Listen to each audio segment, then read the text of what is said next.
बिस्मिल्लाहिर्रहमानिर्रहीम। अस्सलाम वालेकुम। आप देख रहे हैं प्रोग्राम रियासत और अवाम। मैं हूं मोहम्मद अकबर बाजवा। प्रोग्राम में पाकिस्तान के सबसे बड़े मसले की आज बात करेंगे। कोरोना वायरस बहुत बड़ा मसला है पाकिस्तान का। आज भी जो ताज़ा तरीन आदादोशुमार आए हैं, मजीद 51 लोग 51 लोग कोरोना वायरस की वजह से हलाक हो गए हैं आज। और इसके अलावा जो ओवरऑल केसेस हैं वो 64,000 से 64,000 से ऊपर जा चुके हैं। इंपॉर्टेंट चीज जो यहां पर ये है वो दो हैं। एक ये कि कंफ्यूजन पाई जाती है लॉकडाउन के हवाले से कि लॉकडाउन लगना है नहीं लगना, मजीद स्ट्रिक्ट होगा नहीं होगा। और दूसरी चीज ये यहां पर कि हेल्थ ऑफिशियल्स की राय सब मामले में कहां पर है। क्या ये सियासी डिसीजंस हैं जो एट द टॉप बैठ के लिए जा रहे हैं? डॉक्टर्स प्रेस कॉन्फ्रेंस करते हैं, उनकी जो सिफारिशात हैं उन पे नजर नहीं आता कि कोई कान धरा जा रहा है। इस सब मामले पे बात करेंगे। हमारे साथ पाकिस्तान तहरीक इंसाफ के यानी हुकूमती जमात के जो गेस्ट हैं आज, शौकत बसरा साहब हैं, तर्जुमान है पाकिस्तान तहरीक इंसाफ की तरफ से। बहुत शुक्रिया सर, आपने वक्त दिया। दानियाल चौधरी साहब हमें ज्वाइन कर रहे हैं, पाकिस्तान मुस्लिम लीग नवाज की नुमाइंदगी करेंगे। बहुत शुक्रिया दानियाल भाई आपके भी वक्त का। आपके अलावा फैसल करीम कुंडी साहब हमारे साथ ओवर द लाइन होंगे, उनसे बात करेंगे। तो सबसे पहले स्टार्ट में करूंगा शौकत बसरा साहब आपसे। मुझे ये बताइएगा कि एक तो सुप्रीम कोर्ट की जजमेंट है, वो ये कहती है कि अभी 31 मई तक वो एनफोर्स्ड है कि आप दुकानें खुलेंगी, मॉल्स खुलेंगे। यहां पे लाहौर के अंदर खास तौर पे I am witness to so many examples जहां पर पुलिस आके कहती है जी नोटिफिकेशन आ चुका है, दुकानें बंद हो चुकी हैं। नोटिफिकेशन यहां से इशू कोई नहीं हुआ, एक जो जजमेंट है वो सुप्रीम कोर्ट की आ चुकी है। एक कंफ्यूजन पाई जाती है, लॉकडाउन लग रहा है या नहीं लग रहा। पुलिस की दिहाड़ियां जरूर लग रही हैं, उस पर मैं आपसे डिटेल में बाद में जवाब देता हूं। पहले ये बता दीजिएगा ये कंफ्यूजन किस वजह से है? बाबा साहब, पहले तो अल्लाह से दुआ है कि अल्लाह पाक तमाम आलम इंसानियत को और पाकिस्तान को कोरोना वायरस से महफूज रखे। ये जो पॉइंट आपने उठाया है ये बहुत वैलिड पॉइंट है कि हुकूमत का जाहिर काम है कि हमने मुल्क पूरे को साथ लेकर चलना है। एक तरफ प्राइम मिनिस्टर का डे वन से यही मौक़िफ़ था, कहीं पे कन्फ्यूजन नहीं था, बहुत क्लैरिटी थी कि हम लोगों को कोरोना से बचाते बचाते कहीं भूख से ना मार दें। आज आप देख लीजिए कि पूरी दुनिया में जो प्राइम मिनिस्टर डे वन से कह रहे थे, आज वहां पे जहां पे लाख के करीब अमवात हो चुकी हैं, जहां पे 40-40 हज़ार अमवात हो चुकी हैं, जहां पे लाखों लोग इन्फेक्टेड हैं, वहां पर भी SOPs के साथ मुल्क को खोल दिया गया है। क्योंकि अब इंडेफिनिट पीरियड के लिए मुल्क को बंद नहीं कर सकते हैं। हमें तो अंदाजा नहीं है कि ये कब तक कोरोना वायरस चलेगा, क्योंकि इसकी कोई वैक्सीन भी नहीं है, इसकी कोई दवाई भी नहीं है। अब डिपेंड करता है हमारी कौम पे, और ये बिल्कुल हमारी कौम जब जिम्मेदारी का मुजाहरा नहीं कर रही है। हम बड़ी मुश्किल है इन हालात में। कौम से मैं दोबारा गुजारिश करता हूं कि जो जो SOPs तमाम इदारों ने अंडरटेकिंग दी हैं, जो वहां पर गारंटीज दी हैं, उनको इंश्योर करें।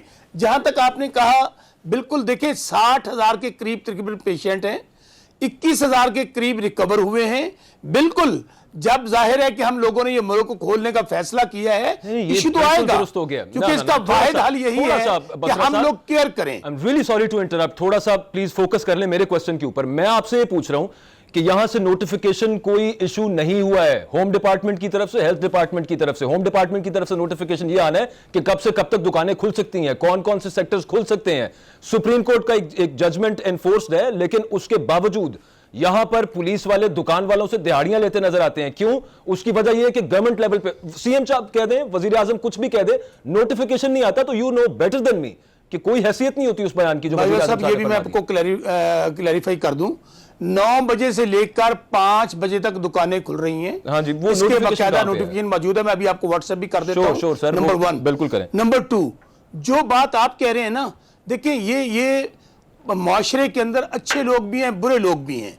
आप अंदाजा करें कि इस मुश्किल वक्त में भी बिल्कुल लोगों पे परेशानी है। कुछ ये मैं उनको बल्कि गंदे अंडे कहूंगा कि उनको जिनको सपोर्ट करना चाहिए वो इन हालात में भी दिहाड़ी लगाने से बाज नहीं आते हैं। उसके ऊपर भी बड़ा मॉनिटरिंग हो रही है, हर DPO लेवल पे, हर RPO लेवल पे, IG लेवल पे ये बातें उनके नॉलेज में दी गई हैं कि आपके कुछ लोगों को परेशान कर रहे हैं। और आप यकीन माने, आज भी बाजवा साहब, मेरा हल्का बहावल नगर हारूनाबाद है, यही फोन आते हैं कि दुकान खोलने पे लोगों को बंद कर दिया, 2 बंदे मोटरसाइकिल पे जा रहे हैं उनको बंद कर दिया, 5 लोग खड़े उनको बंद कर दिया। और हाँ, बिल्कुल ऐसी मिसालें भी सामने आ रही हैं। उसके ऊपर मैं फिर कह रहा हूं कि ये माशरा जो है, जहां पर हमेशा से माफियाज की हुकूमत रही, जहां पर हमेशा इदारों को मजबूत नहीं किया गया। इंशाल्लाह हालात में बेहतरी आएगी। और इसके ऊपर जो पॉइंट आपने उठाया है, डाइवर्ट हो जाएगी, आपने पहले भी नोटिस ले चुके हैं, डिस्कशन थोड़ी सी डाइवर्ट हो जाएगी। दो चीजें हैं भी और आईजी साहब को भी बिल्कुल इसके ऊपर कह चुके हैं कि इनके ऊपर एसओपीज बनाई जाए और लोगों के खिलाफ कार्रवाई। बिल्कुल ठीक बात है। असल में ये इदारे ठीक भी आपने करना थे, 2 साल से ज्यादा होने को आ गए, तकरीबन 2 साल हो गए और अब तक इदारे ठीक नहीं हुए। पुलिस रिफॉर्म्स कहां पर गए, उस तरफ मैं डाइवर्ट नहीं करता बातचीत को। मैं थोड़ा शामिल गुफ्तगू करना चाहता हूं दानियाल चौधरी साहब को। दानियाल भाई एक बात बताइएगा, मेरा एक सवाल है और कुछ दिनों से मेरे जहन में यही सवाल है और वो मैं बार बार पूछूंगा जब तक मुझे उसका जवाब नहीं मिलेगा। और वो सवाल ये है कि शहबाज शरीफ साहब कोई प्रेस कॉन्फ्रेंस कर देते हैं स्काइप पे बैठ के या फिर लैपटॉप से अपने कर देते हैं, वीडियो लिंक खिताब कर देते हैं, वो कहते हैं कि आए बैठकर एक पॉलिसी बनाते हैं, बड़ी जायज बात है। लेकिन at the very same time मुझे ये बताइए, अगर कोई सजेशंस हैं तो क्यों नहीं दे देते, कौम के सामने रख दें? ऐसी कोई सजेशंस हैं कि जो काम आ सकती हैं हुकूमत के, नई हुकूमत बुला रही ना बुलाए लेकिन आवाम के काम आ जाए वो सजेशंस, बताएं कि इस तरह से टैकल करना चाहिए, आपकी ये फलां पॉलिसी जो है इसमें ये फ्लॉ है तो इसको चेंज कर दिया जाए। पॉलिसी कोई सामने नहीं आ रही, सिर्फ तनकीद सामने आ रही है। देखें जी, बिस्मिल्लाहिर्रहमानिर्रहीम। ये एक चीज बसरा साहब की मैं सुन रहा था कि बसरा साहब ने कहा कि यहाँ जो आज वही इकदाम किए जा रहे हैं जो क्रिटिसाइज किए जा रहे थे इमरान खान के इनिशियली पे जब बात कर रहे थे, वो था लॉकडाउन ना किया जाए और पूरी दुनिया उसको फॉलो कर रही है। देखिए, हम एक चीज इनको समझने की जरूरत है कि किसी हर पार्टी ने या पाकिस्तानियों ने या हमने किस चीज के खिलाफ बात की थी या किस चीज से डिफर कर रहे थे। देखिए, लॉकडाउन का जो प्रोसेस था वो प्रोसेस इसलिए था, जरूरी था और इतना सख्त इसलिए जरूरी था क्योंकि उस टाइम पे हुकूमत अपने आप को गैर कर लेती, हुकूमत अपने आप को तैयार करती। इनको हो गया दानियाल भाई, हो गया वो हो गया जो हो गया, उसको हम भी तनकीद करते रहे हैं। मैं तो आगे मैं फ्यूचर की बात कर रहा हूं, मैं फ्यूचर की बात कर रहा हूं। शहबाज शरीफ साहब अब जो आए रोज बैठ के वीडियो कॉन्फ्रेंस पे बात करते हैं, बताएं ना, कुछ सजेशन दें। देखिए, आज भी हुकूमत की जो पॉलिसी फ्लॉड है, आज भी जो कंफ्यूजन है कि दफा 144 की पहले धज्जियां उड़ा देगी, पॉइंट आउट करें फ्लॉज। पहले कभी क्या बातें की जाती, फ्लॉज ये कि पॉलिसी इंप्लीमेंट नहीं हो रही, आपको पता ही नहीं है, या दिहाड़ियां लग रही है। देखिए, आज आपका मतलब है पॉलिसी दुरुस्त है, इंप्लीमेंट नहीं हो रही। मैं आपको बताता हूँ सबसे पहली पॉलिसी जो मुझे बसरा साहब बताएं, आज भी पंजाब में एज वी स्पीक 19,700 कुछ डॉक्टर्स और पैरामेडिक्स की सीटें वैकेंट है। तो क्यों वैकेंट है? वो ऐसे टाइम के लिए भरनी पड़ती थी कि आप हायरिंग कर तो आप रखो, और ये लोग ये फ्रंट लाइनर्स हैं जिन्होंने फॉलो करना है। आपने भर्तियां नहीं की, आपने किट्स, आपको लॉजिस्टिक्स दे दी। एनडीएमए ने बार बार कहा कि हम जितना कर सकते थे हमने दे दिया, हमने इनको सब चीजें पहुंचा दी। एग्जीक्यूशन किसने करनी है? एग्जीक्यूशन इसने करनी है। बात तो घूम फिर के वहीं पर आ गई ना। मैं आपसे वही पूछ रहा हूं, आप ये कह रहे हैं कि पॉलिसी दुरुस्त है, हुकूमत की पॉलिसी दुरुस्त है, एग्जीक्यूशन सही नहीं है, आप ये कह रहे हैं? देखिए, नहीं, हम ये नहीं कह रहे, हम कह रहे हैं देखिए मेन चीज ही एग्जीक्यूशन होती है। जो इनकॉम्पिटेंस और नाअहली नजर आती है वो एग्जीक्यूशन के टाइम पे नजर आती है। थ्योरेटिकल तो बड़ी प्यारी प्यारी बातें हो जाती हैं। आपके 2 साल पहले कोरोना था, 4 साल पहले, सॉरी। अच्छा, आप खुद से ये कहना चाह रहे हैं दानियाल भाई, आप क्या ये कहना चाह रहे हैं कि डंडे के जोर पे लॉकडाउन एनफोर्स किया जाए? लेकिन पिछले साल ही आपने देखा कि डेंगू का क्या हाल था, डेंगू से बुरा हाल, लोग मर रहे थे। वो इनकी इंप्लीमेंटेशन और पॉलिसीज फ्लॉड। जब आपकी हुकूमत, आपका प्राइम मिनिस्टर एक स्टेटमेंट नहीं देता, रोज रीचैट करता है, रोज नई पॉलिसीज होती है, तो कंफ्यूजन फैलती है, और जब वो कंफ्यूजन चेकरदार होती है तो यही रिजल्ट होता है कि आज highest number of corona cases Pakistan की हिस्ट्री में। जी, मैंने जो बातें की दानियाल भाई, मैंने जो बातें की, आपने भी वही बातें की हैं, लेकिन मेरा सवाल जो था उसका जवाब आपकी तरफ से नहीं आया। शहबाज शरीफ साहब पिन पॉइंट क्यों नहीं बताते कि यहां पर फ्लॉ है, ये पॉलिसी दुरुस्त नहीं है, ये पॉलिसी अपना ली जाए, मशवरा दे दें? क्यों नहीं अब तक ऐसा कुछ आया सामने? देखिए, आप एक बच्चे जिसको लिखना नहीं आता ना, उसको आप हाथ पकड़ के लिखाना सिखाते हो। इनके पास सारे पुरानी पार्टियों के बंदे हैं। मैं बसरा साहब की बड़ी रिस्पेक्ट करता हूं, बसरा साहब is a very dear person to me, लेकिन इनके पास हर पार्टी से बंदा है, लेकिन इनका ऊपर प्राइम मिनिस्टर है, जिनकी टीम है वो इनकॉम्पिटेंट, उनको एग्जीक्यूशन नहीं शहबाज शरीफ साहब से क्या लेना देना? हमारी पॉलिसी देखिए, इसका शहबाज साहब की तजावीज से क्या लेना देना? इन्हीं चीजों से टाइम लिया। ये इनको ऑपोजिशन को ऑन बोर्ड लेने की जरूरत क्यों है? क्योंकि ऑपोजिशन के पास एक्सपर्ट लोग हैं जो इनको, सर, लोगों का एक ओपिनियन डेवलप हो सकता है। शहबाज शरीफ साहब के पास ये प्रिविलेज मौजूद है कि वो जब बोलते हैं पूरी कौम सुनेगी, हर टीवी चैनल पे उनको कट किया जाएगा, वो बताएं कि ये मेरी सजेशंस है, यहां पर हुकूमत की पॉलिसी फ्लॉड है। और हुकूमत वो तमाम चीजें Suggestions करने पे देने वाले हुकूमत वो बहुत तमाम लोग चीजें इनके करने पास। पे मजबूर हो जाएगी। कि मेरे भाई इनके पास इतने लोग हैं सजेशन देने वाले कि इनके पास सब सजेशन देने वाले हैं। यहाँ मसला है इम्प्लीमेंटेशन का।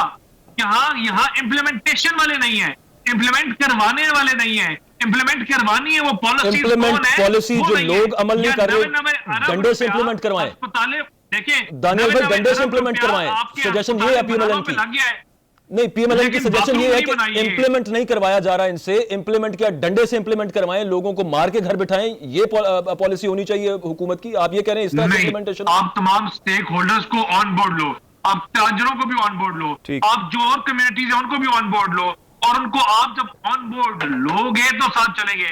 हम जिस शहर में बैठा हुआ रावलपिंडी, या ये एपिडेमिक सेंटर है, सबसे ज्यादा कोरोना के पेशेंट है, मरीज इधर से आ रहे हैं। अच्छा, ये सबको ऑन बोर्ड लेने की बात आई है, एक सबको, दानियाल भाई सबको ऑन बोर्ड लेने की बात आई है, तो शौकत बसरा साहब से मैंने एक बड़ा इंपॉर्टेंट क्वेश्चन पूछना है। आज अभी ताजा बड़ी अफसोसनाक खबर है, 2 बड़े यंग डॉक्टर्स लाहौर में इंतकाल कर गए हैं कोरोना के बायस। एक सीनियर डॉक्टर है, उनकी कल डेथ हो गई थी। यहाँ पे पैरामेडिकल स्टाफ, डॉक्टर्स और नर्सेज जो हो गए, जो फ्रंट लाइनर्स हैं, ये बहुत ज्यादा उस पे रिस्क पे हैं, सबसे ज्यादा एक्सपोज ये लोग हैं शौकत भाई।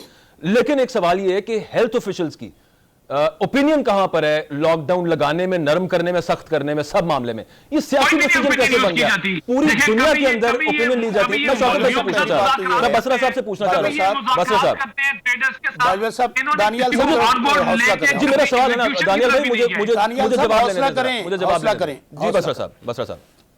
अच्छा, गुजारिश ये है बाजवा साहब सर कि पहली बात तो अल्लाह ताला उनको जन्नत में जगह दे। डॉक्टर्स हमारे हीरोज हैं, पैरामेडिकल स्टाफ है, नर्सेज हैं, पाक फौज के लोग हैं, हमारे साफी हजरात जो भी मैदान अमल में हैं वो हमारे हीरोज हैं। अच्छा, अब बात ये है कि अब डॉक्टर्स भी, इंजीनियर्स भी, बहुत सारे लोग, अभी आपने देखा कि इतने लोग अगर डेथ हुई उसमें बहुत सारे लोग मौजूद हैं। अब ये एक्सेप्शन है ना कि अब डॉक्टर्स अगर आगे हैं तो इसका मतलब ये कर दिया जाए कि डॉक्टर्स अपनी ड्यूटी दे रहे हैं। क्या पूरी दुनिया में ये नहीं हुआ? बहुत अफसोस है हमें, एक जान भी नहीं, मेरा ख्याल है बसरा साहब, एक मिनट सिर्फ, मुझे लगा कि आप मेरा सवाल सही तरह से समझ नहीं पाए। मैं ये नहीं कह रहा कि चूंकि उनकी शहादत हुई है इस वबा से लड़ते हुए, डॉक्टर्स की, पैरामेडिकल स्टाफ, नर्सेज की, तो इस वजह से उनकी राय ली जाए। नहीं, मैं ये कह रहा हूं चूंकि वो ट्रीट कर रहे हैं, उन्हें पता है कि इस वक्त जो केसेस हैं उनकी तादाद कितनी है, कितना सीरियस है, इस वजह से उनकी राय लेना कि लॉकडाउन कितना बढ़ाया जाए, कितना मजीद सख्त किया जाए या नरम किया जाए, जरूरी है। वो राय पूरी दुनिया में ली गई है, पाकिस्तान में नहीं ली जा रही। यहां पे समझ गया, आपकी बात सुन ले, इसका जवाब दीजिए। तमाम स्टेक होल्डर्स की डेली बेसिस पे मीटिंग होती है और वहां पर तमाम मुशावरत से फैसले होते हैं। कौन से जैसे ही शाम को वो टीवी ऑन होते हैं 7 बजे से लेकर 11-12 बजे तक, यहां पर खास तौर पे अपोजिशन जिन्होंने कुछ नहीं किया, स्टेक होल्डर्स में डॉक्टर्स आते हैं ना सर, हेल्थ ऑफिशियल्स आते हैं, वो कहां पर होते हैं रोज की उस मीटिंग में? मैं ये सवाल नहीं, आपका क्या ख्याल है कि हेल्थ ऑफिशियल्स हमारे साथ ऑन बोर्ड नहीं है? वो भी ऑन बोर्ड है, डॉक्टर आप कहेंगे उनके नुमाइंदे भी हमारे साथ कमेटी में बैठे हुए हैं। प्रेस कॉन्फ्रेंस क्यों करते हैं? वो ये क्यों कहते हैं कि हमसे राय ली जाए, खुदारा इस लॉकडाउन को बढ़ाया जाए, वो क्यों ये कहते हैं? फिर अगर उनकी राय ली जाती है तो फिर राय सुन ले, मुझे बात मुकम्मल कर लेने दीजिए। हुक्म सर। अभी इंशाल्लाह 31 मई को दोबारा मीटिंग हो रही है, उसमें तमाम स्टेक होल्डर्स मौजूद होंगे। लेकिन मैं कुछ 2-3 बातों का जवाब देना चाहता हूं जो दानियाल भाई कह रहे थे। और यकीन माने, जब ये गवर्नर्स की बातें करते हैं, जब ये कहते हैं कि डॉक्टर्स भर्ती नहीं किए, अस्पताल नहीं बनाए, कम से कम दानियाल भाई आपके मुंह से ऐसी बातें अच्छी नहीं लगती। आप तो 4-4 बारियां लेने वाले लोग हैं।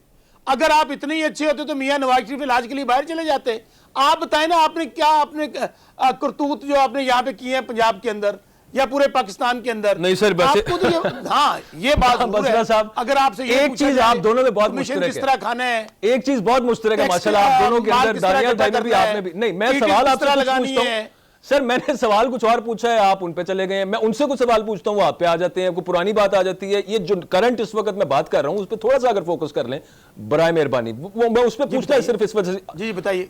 तीसरी दफा पूछ रहा हूं सर, हेल्थ ऑफिशियल्स की ओपिनियन कहां पर है? लॉकडाउन लगाना है कि नहीं लगाना, वो तो बाद की बात है कि वो लगना है कि नहीं लगना, वो 31 मई की मीटिंग हो रही है, उसमें फैसला होगा। जो हमारी सीओसी कमेटी बनी हुई है जी, उसके अंदर तमाम स्टेक होल्डर्स मौजूद हैं, एनडीएमए मौजूद है। लास्ट भी जो हमारी मीटिंग हुई थी वहां पर भी उनके स्टेक उनको नुमाइंदे मौजूद थे।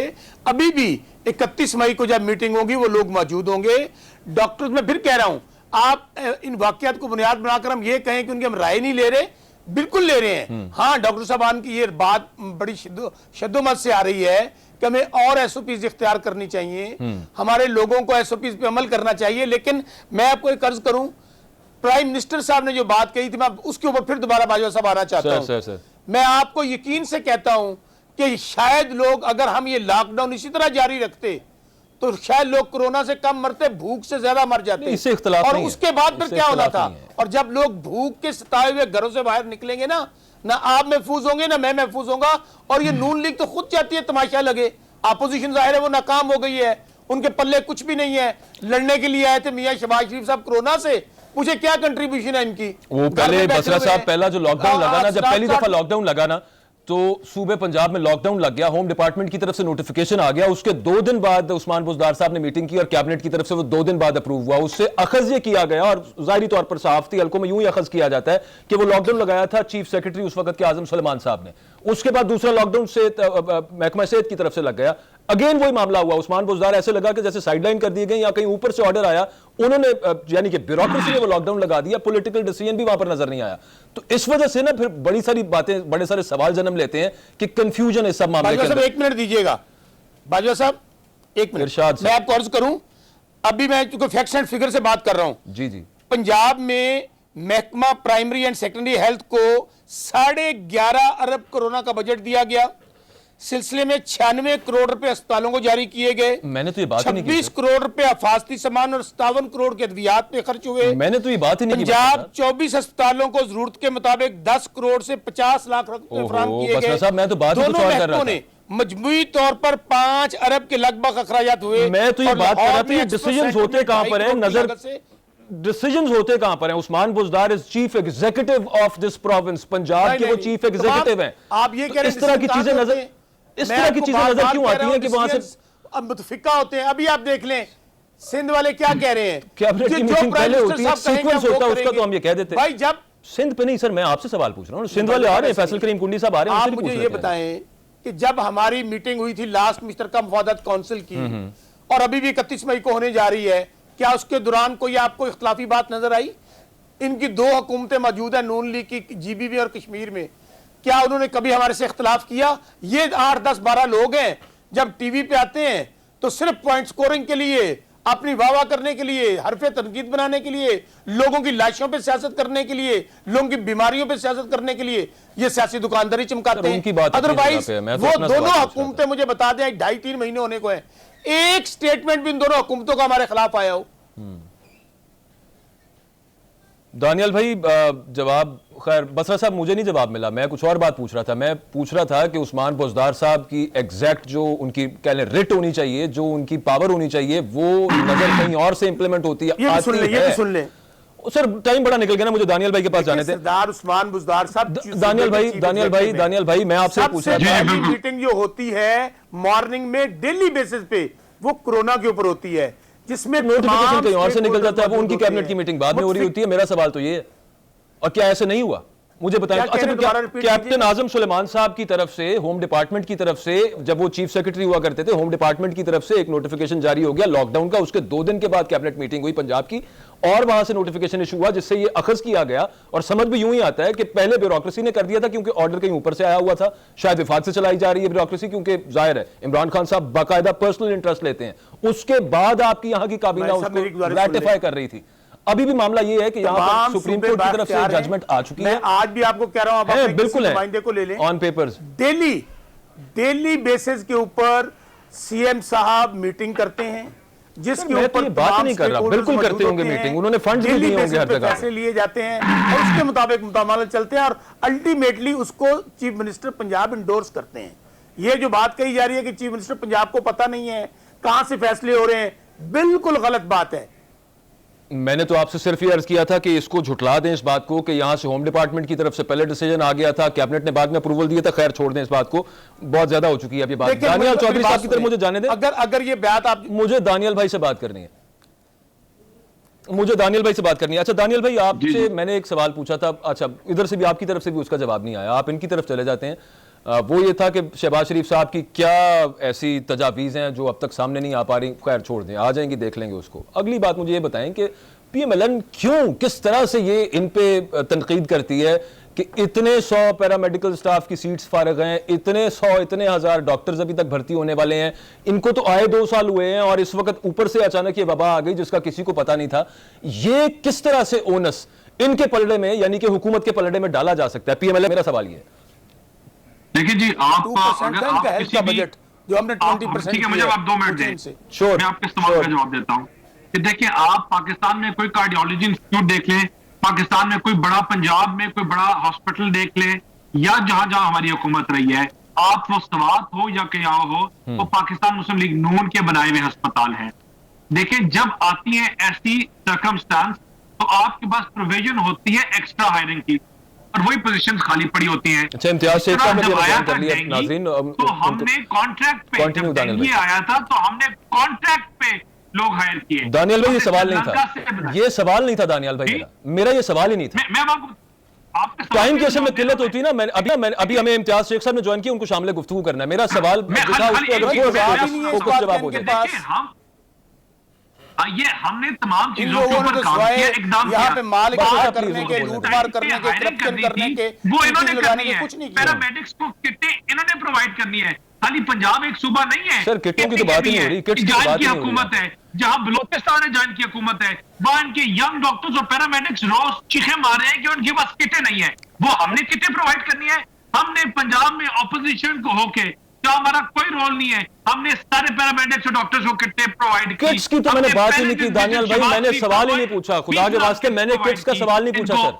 देखिए सर, मैंने किट्स का सवाल ही नहीं पूछा, मैंने हायरिंग्स के हवाले से सवाल पूछा था, मैंने वेकेंट सीट्स के हवाले से सवाल पूछा था। एब्सोल्युटली आपकी सीटें छोड़ी हुई हैं, अभी 2 महीने ये वबा आप आए हुए पिछले और आप 2 इनको साल यहाँ पर में ये कहना इन शुरू सीटों कर देंगे को पूरा जिससे इसलिए वेकेंसी करना था, इन्होंने करना था। कितना अब ये बहुत छोटा प्रोसेस होता है क्या? नेशनल 1-2 दिन में तो नहीं हो डिजास्टर के जाएगा। टाइम ये ऐसी सीट्स होती हैं जिनको भरना पड़ता है और उनको मैक्सिमम कैपेसिटी में ले जाते हैं, क्योंकि कानूनी नुक्ताचीनी बड़ी लंबी होती है हायरिंग की, तो इसलिए ये प्रोविजन छोड़ी गई होती है। मैं आपको बताऊं कि हायरिंग इंस्टेंट हायरिंग हो जाए, वो इंस्टेंट हायरिंग भी नहीं ये कर सके, इनकी ना अहलियत की ये हद है। अच्छा, इम्तियाज शेख साहब, बात की ठीक है, आपका 11 मौकफ आ गया, आपका मौकफ ये आ गया कि इन्होंने- इस वक्त इन्होंने चूंकि बात किया डेस्परेट 11 टाइम है, अरब इट कॉल्स फॉर अ मैं आपको डेस्परेट इनकी मेजर। एक और इनकॉम्पिटेंस का बताता हूं। नहीं, मेरा सवाल ये था, न्यूज़ इम्तियाज का साहब को 20 जरा तारीख के इम्तियाज साहब को जरा सवाल गुफ्तगू में पूछा शामिल है, करना है एक प्रोग्राम में। आर्टिकल है, इम्तियाज शेख साहब, जो बहुत बताता शुक्रिया, है आपने कि वक्त दिया आप है। है ही नहीं। दानियल भाई, दानियल भाई, पड़ा हुआ है और उसको इस्तेमाल नहीं कर सके ये।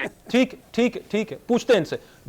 इम्तियाज शेख साहब, बहुत शुक्रिया, आपने ज्वाइन किया है। आपकी पार्टी की जो हुकूमत है सिंध में, पहले आप दोनों के दरमियान डिफरेंस ऑफ ओपिनियन चलता रहा, इस वक्त नजर यूं आ रहा है मेरी नाक़िस राय के अंदर कि आपकी और विफाक की और अल्टीमेटली पंजाब की पॉलिसी तकरीबन सेम हो चुकी है और रिजल्ट्स भी कुछ ज्यादा डिफरेंट नहीं है सिंध के या पंजाब के और विफाक के। क्या कहिएगा इम्तियाज शेख साहब? इम्तियाज साहब, आवाज आ रही है? लाइन उनकी ड्रॉप हो चुकी है, दोबारा उन्हें राब्ता करेंगे, बात करेंगे। नाज़रीन, यहाँ पे ब्रेक से वापस आएंगे। एक बहुत इंपॉर्टेंट इशू है जिस पे हमने बात करनी है, तैयार हादसे के हवाले से। आगे क्या हुआ है उसकी डिटेल्स आपको पता चलती रहती हैं खबरों से, लेकिन हमने यहाँ पे ये पूछना है कि तैयारा हादसे के बाद जो ऐसे विक्टिम्स जिनकी बॉडीज जल गई इस जहाज के मलबे के साथ, उनकी शनाख्त का अमल जो अब तक रुका हुआ है, चल तो रहा है लेकिन डिले हो रहा है, उसमें क्या ये महज इत्तेफाक है कि 21वें ग्रेड के ब्यूरोक्रेट की बॉडी की डीएनए सैंपलिंग सबसे पहले हो गई? पंजाब की टीम यहां से फ्लाई करके वहां पर गई और सबसे पहले उनकी सैंपलिंग करवा ली। इसके अलावा पैल्पा और जो कमीशन बनाया गया इस हादसे की तहकीकात करने के लिए, उनके दरमियान क्या ठनी हुई है और ये क्या तरीकाकार है कि हमेशा अभी रिपोर्ट आई नहीं है, कमीशन की तहकीकात जारी है और पहले ये कह दिया जाता है वहां से कि पायलट की गलती थी, दूसरी तरफ से कह दिया जाता है ये टेक्निकल फॉल्ट है। पहले भी हमेशा ऐसे ही होता है। इस दफा क्या ऐसा मुख्तलिफ करेगी ये हुकूमत? इमरान खान साहब कितना प्रेशर लेंगे? जिन इस्लाहात की वो बात कर रहे हैं, क्या वो कर पाएंगे? प्राइवेटाइजेशन की बात अब वो करना शुरू हो चुके हैं पीआईए के हवाले से, क्या वो होगी? क्या पार्सल आउट होगी पीआईए? इस सब मामले पर बात करेंगे आफ्टर दिस ब्रेक। और ये इंपॉर्टेंट इस वजह से कि इमरान खान साहब पहले इसकी मुखालफत करते रहे। Stay with us.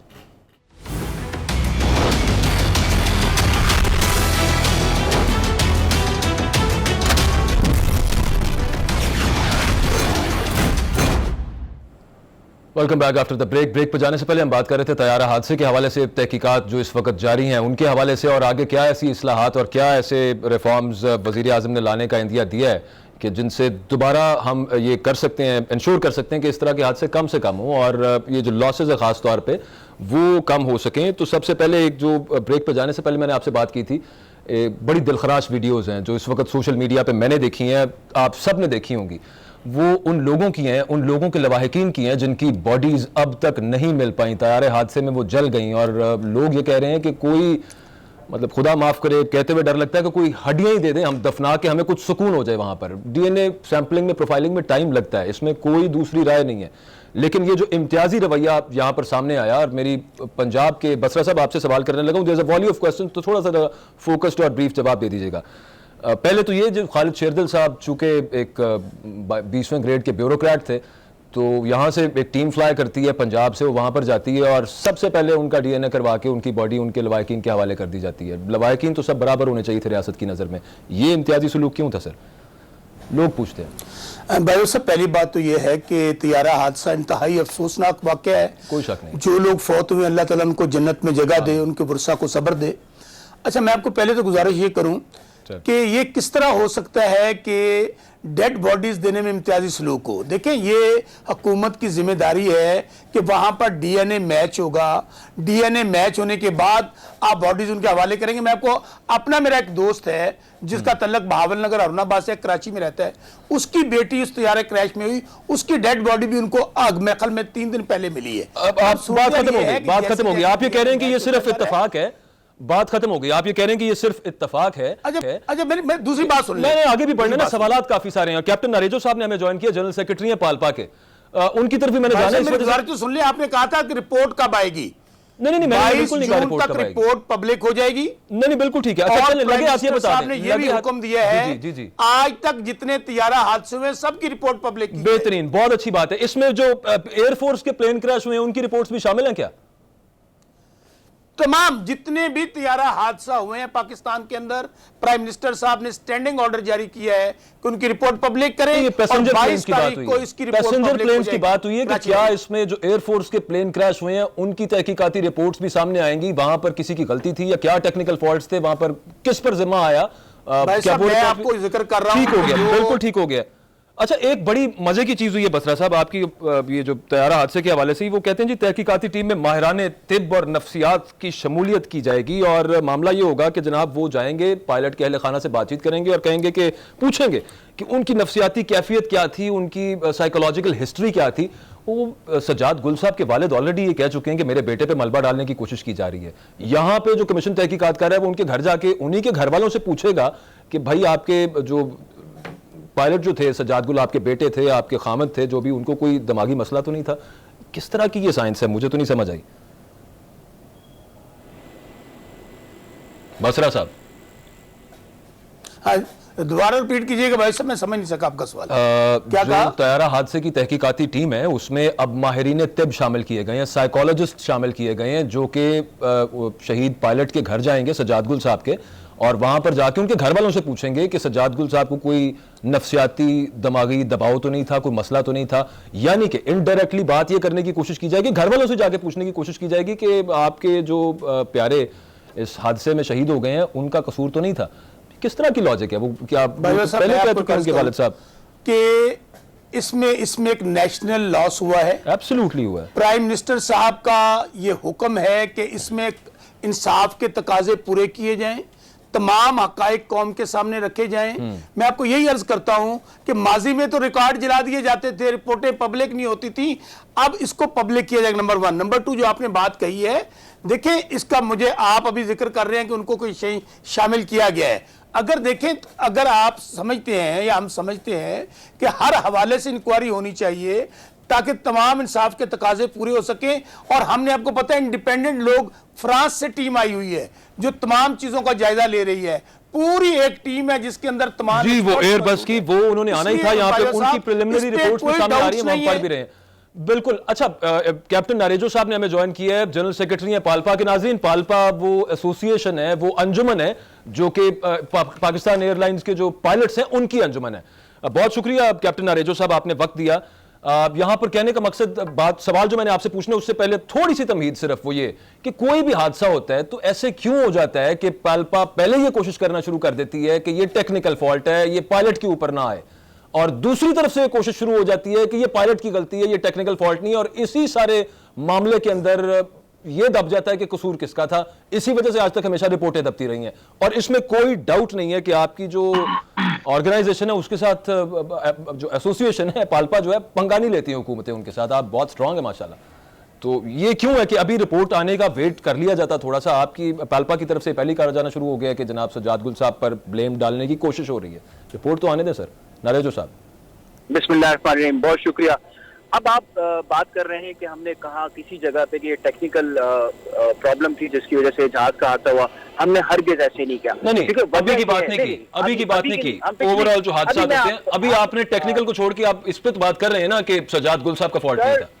सर एक मिनट, आप ये जो रिपोर्टों की बात कर रहे हैं, मैं आपसे एक बेसिक सवाल करता हूँ। बख्शा साहब, बहुत इज्जत उनके साथ। बख्शा साहब से मैं रिक्वेस्ट करता हूँ कि ये सवाल कीजिएगा हायर अथॉरिटी से कि सबसे पहली चीज होती है प्रोसेस को इनिशिएट करना। प्रोसेस को इनिशिएट करने के लिए इंटरनेशनल गाइडलाइन मौजूद है। जो ये बातें कर रहे हैं कि प्रीवियस रिपोर्टें आएंगी, हम उन हर रिपोर्ट के ऊपर सवाल करेंगे कि पहली बात ये बताएं कि क्या बोर्ड की तश्कील जो हुई थी वो इंडिपेंडेंट हुई थी? बोर्ड के अंदर कौन से लोग थे? क्या उन लोगों का एक्सपीरियंस था उन जहाजों का? इंटरनेशनल सिविल एविएशन ऑर्गेनाइजेशन जो हमारी सिविल एविएशन को रेगुलेटरी बॉडी को चलाती है, उनके पास भी अपेंडिक्स 13 में 5.4 पैरा में लिखा हुआ है कि बोर्ड कैसे तश्कील दिया जाता है। ये पाकिस्तान की बदकिस्मती है। मैं तो ये कह रहा हूं एयरफोर्स पीआईए चला रही है और एयरफोर्स ही इंक्वायरी करेगी। ये तो वैसे मुझे तो पहले भी समझ नहीं आ रहा। मैं एक और बात आपसे पूछ रहा था कि पाल्पा अपनी गलती तस्लीम क्यों नहीं करती? पहले जो एक्सीडेंट्स हुए हैं, मिसाल के तौर पर सर आपके तो एग्जांपल दे सकते हैं। आज तक कौन सी रिपोर्ट? एक सेकंड सर, बात सुनिए। ह्यूमन एरर को कभी निगलेक्ट नहीं कर सकते, लेकिन एक चेन ऑफ इवेंट्स होती है। आज तक तो कोई रिपोर्ट वैसे आई नहीं, पहली बात। दूसरी बात, जो रिपोर्ट आई, अब जो ये कह रहे हैं लोग कि जल्द से जल्द रिपोर्टें लाई जाएं, तो हम तो पहला क्वेश्चन वही रेज करेंगे कि किसने इंक्वायरी की, कैसे इंक्वायरी की, किस किस को बिठाया गया। हमें नहीं बिठाया जा रहा, हमें अफसोस है, लेकिन अब हम इससे ज्यादा तो कुछ नहीं कर सकते। नहीं सर, हमें क्या सर, एक हमारे ही नहीं, उसमें बहुत से लोगों को बिठाना चाहिए था। और उस रिपोर्ट को फिर हम देखते हैं कि कितनी इंडिपेंडेंट होती, हम तो ऑब्जर्वर होते, नंबर 1। नंबर 2, अब आप जो बात कर रहे हैं कि पाल्पा हमेशा से प्रॉब्लम क्रिएट करती है, हम कभी प्रॉब्लम नहीं क्रिएट करते, बल्कि प्रॉब्लम क्रिएट हम पे कराए जाते हैं कि ऐसा सिचुएशन लेके आओ कि पाल्पा वाले ये कहें कि ये इंडिपेंडेंट हुई, ये चीज सही हो ही नहीं रही। और यही हमारी मजबूरी है कि हम गलत चीज को बर्दाश्त नहीं कर सकते, क्योंकि हम प्रोफेशनल बॉडी है, हम पाल्पा के साथ कनेक्टेड है, हम अकायो के साथ कनेक्टेड है, क्योंकि हमारी खुद की जानों का मसला होता है। हम तो पहले दिन से ये कह रहे हैं कि जनाब अली फाइंड करें।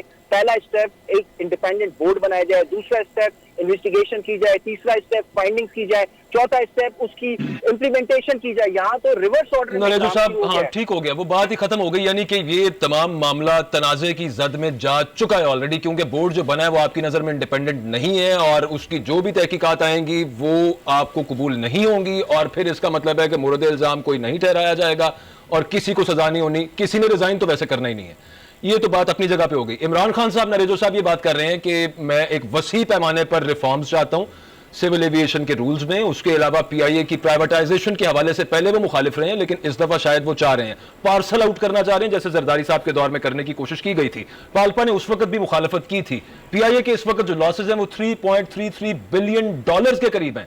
ये तकरीबन, if I am not wrong, ये कुछ 500 अरब से ज्यादा का लॉस बनता है। फजिंग वगैरह कर लें तो फिर भी ये कहीं 400 अरब से नीचे नहीं आता। तो क्या अगर प्राइवेटाइजेशन की तरफ या पार्सल आउट करने की तरफ ये हुकूमत जाती है पीआईए को, पाल्पा साथ देगी? नहीं सर, अगर सही तरीके से कोई चीज होगी तो पाल्पा हमेशा गवर्नमेंट का सही तरीका बता दें सर।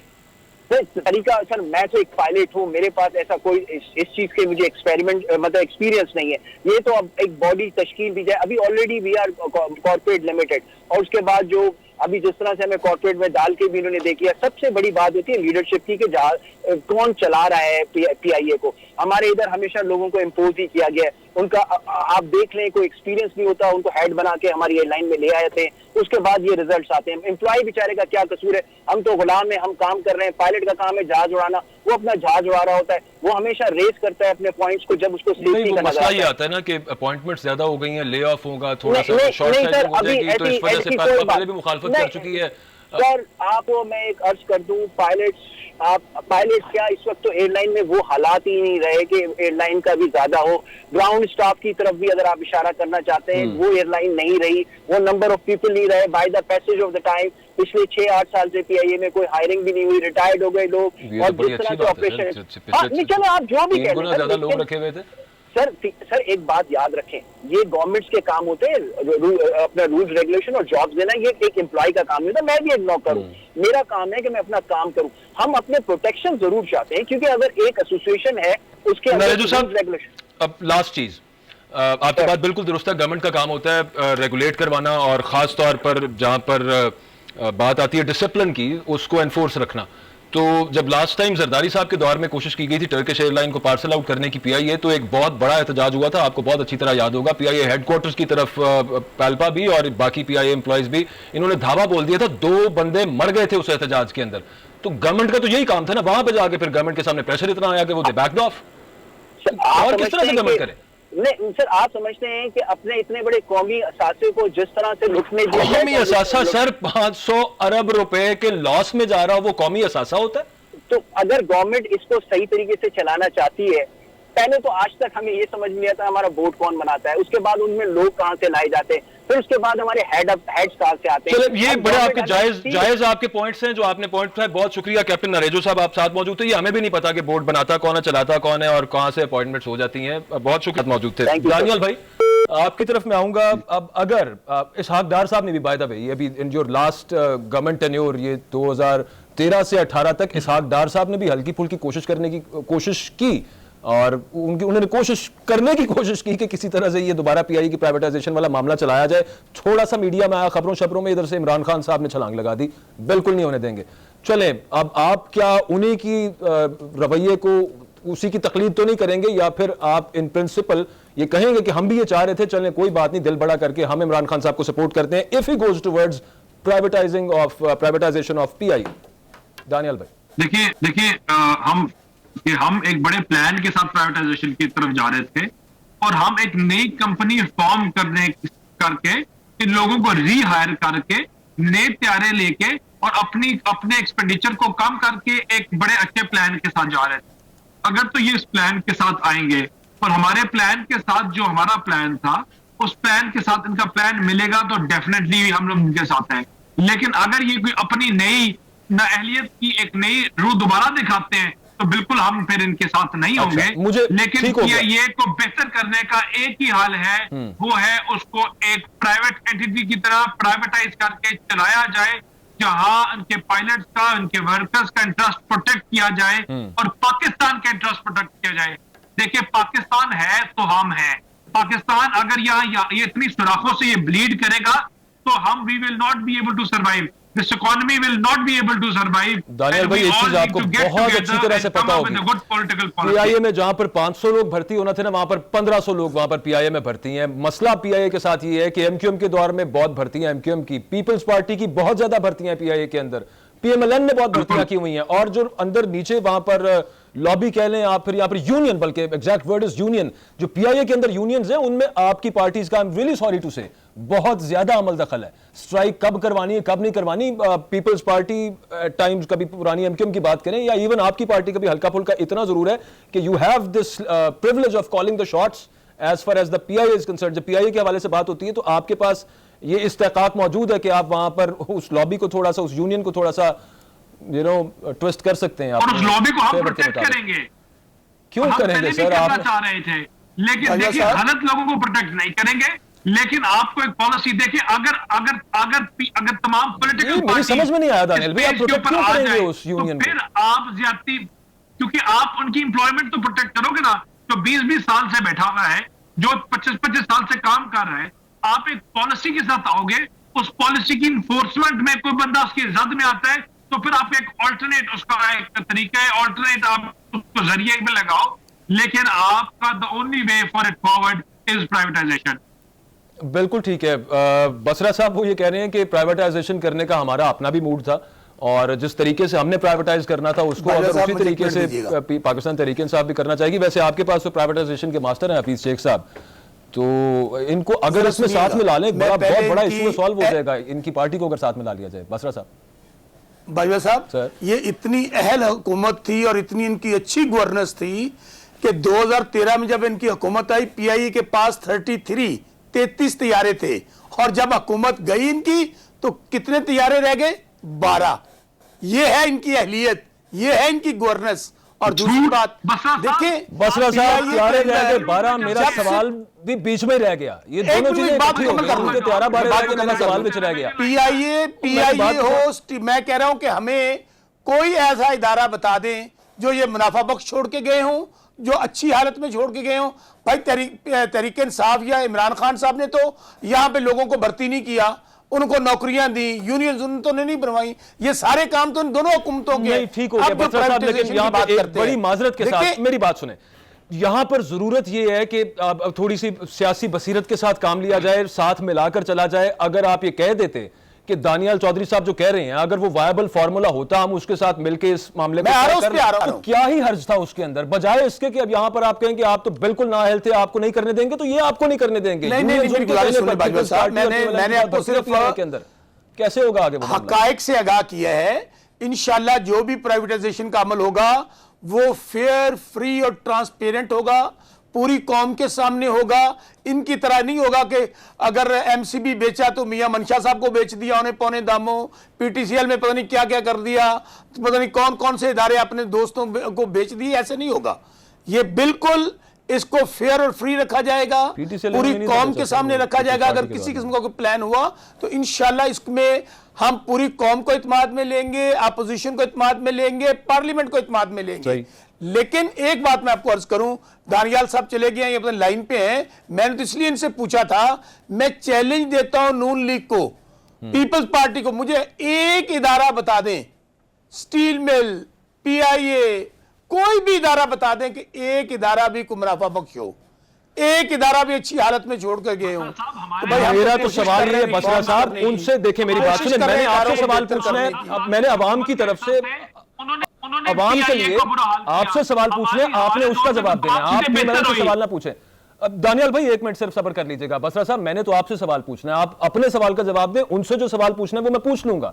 मैं आपसे ये पूछ लूं चले कि अभी तक 2 साल होने को आ गए, क्या पॉलिसी सामने आई है? मुझे बता दें जरा, ये इन जो गैर मुनाफे बख्श और इंतहाई लॉसेस में जाते इदारे हैं, इनके लिए 2 साल थोड़ा अरसा नहीं होता सर, थोड़ा अरसा नहीं होता, और बहुत सारे इशू होंगे, लेकिन आपने इस पर ऐसा क्या कुछ सामने आया? कुछ नहीं आया। रिकॉर्ड को उठाकर देख लें, हमारे इन 2 सालों के अंदर प्रॉफिट है, वहां पर प्रॉफिट दिखा दिया। मैं हाँ जी जी जी बताइए। सुने टाइम थोड़ा सा। इन 2 सालों के अंदर पीआईए जो है वो वहां से लॉस से हमने निकाला है उसको। कोई लॉस वो नहीं जो निकला सर। लॉस चल रहा था पीआईए कोई के लॉस अंदर, नहीं निकला, नहीं जो सर, आपने PIA अभी लॉस बता नहीं रहे थे, निकली। मेंशन कर रहे कोई थे, लॉसेस नहीं उसको निकले, जो बस निकाले PIA हमने से लॉस नहीं और निकली, आगे के लिए हमेशा बेहतरी की फजल तरफ बढ़ होती रहे है। हैं। PIA जहां पर प्रॉफिट हो रहा है सिर्फ उसको दिखा रहे हैं और कह रहे हैं यहां पर प्रॉफिट हो रहा है, जहां पर लॉस हो रहा है उसको नहीं दिखाया जा रहा। एनीवेज वक्त खत्म हो गया है, बहुत शुक्रिया आपके टाइम का। आप शौकत बसरा साहब हमारे साथ मौजूद थे, चौधरी साहब हमारे साथ मौजूद थे। इंपॉर्टेंट चीज इस सारे मामले के अंदर ये है कि किस तरह मिलकर अगर चलेगी पीएमएलएन और पीटीआई और अपोजिशन बेसिकली और हुकूमत, तो ये मामला सॉल्व होगा। और सेकंड चीज ये है, जो रिपोर्ट की बात हो रही है, तहकीकात की बात हो रही है,